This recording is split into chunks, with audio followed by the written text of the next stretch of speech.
You know, this is the time of year when we find ourselves craving soups and stews, since they tend to warm us up from the inside out.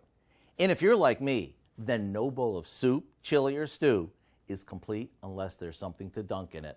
So let me share with you an old world style onion board that's good for dipping, dunking, or wiping the bowl clean. We start by browning a large onion in some butter until it's golden. While that finishes up, we roll out a loaf of frozen bread dough that we've thawed and place it on a rim baking sheet.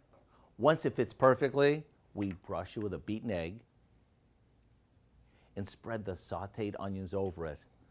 This looks amazing.